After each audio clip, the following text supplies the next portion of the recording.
Department. Hi, I'm K. Prakash, working as an associate professor in the Department of Mechanical Engineering, SNS College of Technology.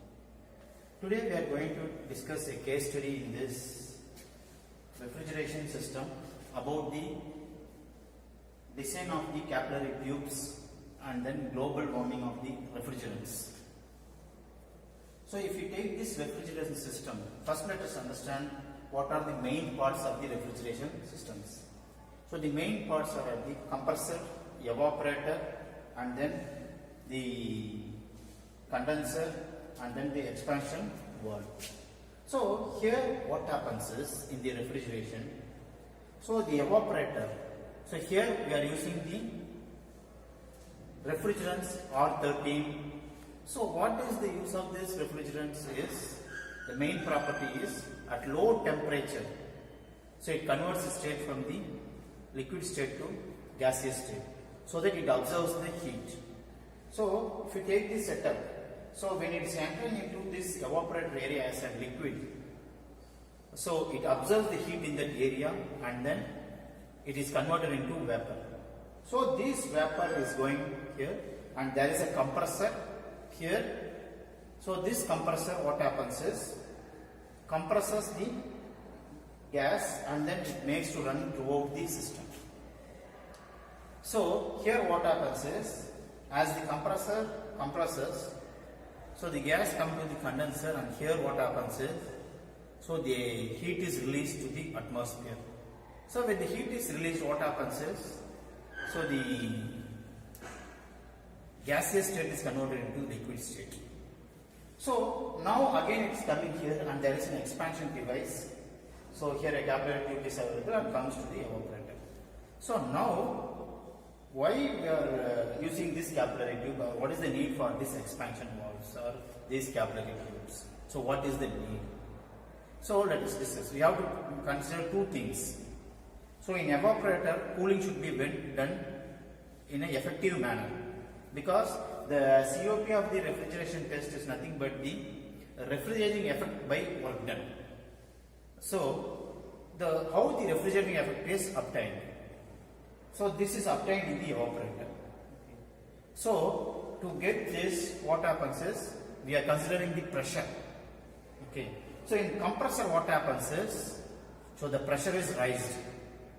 So if the high pressure is coming into the liquid, is coming into the, from the condenser, is coming into the evaporator, then what happens is, so the cooling effect will not take place in a proper manner.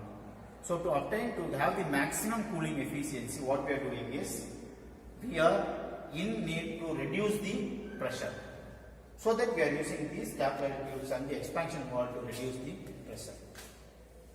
And the selection of the refrigerants. So here nowadays the refrigerants which are used are main reasons for the global warming and the depletion of the ozone layers. So this also has to be considered.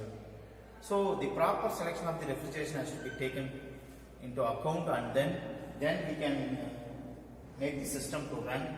So it should be eco-friendly with the environment. And then here coming to this capillary tube and these setups, so the dimensions and the design of the capillary tubes can be varied, and then with the different refrigerants this test can be done to obtain the better coolings.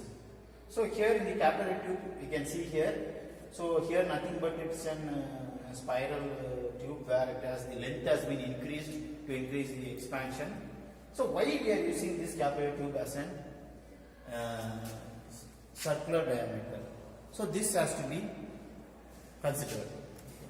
And here in the compressor and the condenser, so what happens is, so the heat in the condenser is to be taken outside to the atmosphere. So the cooling of the refrigerant should be with high intensities. So this is about the refrigeration test. And then nowadays what we are doing is, this refrigeration test, when we are using the refrigerators, all this thing, nowadays the electricity problem is very high. So how to overcome this? Okay. To overcome this, we can go with the solar mechanical refrigeration systems.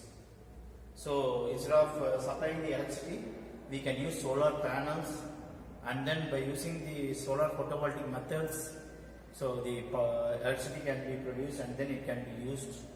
And also in case of the solar power plants, so they are using solar collectors to convert the steam and heat exchangers are used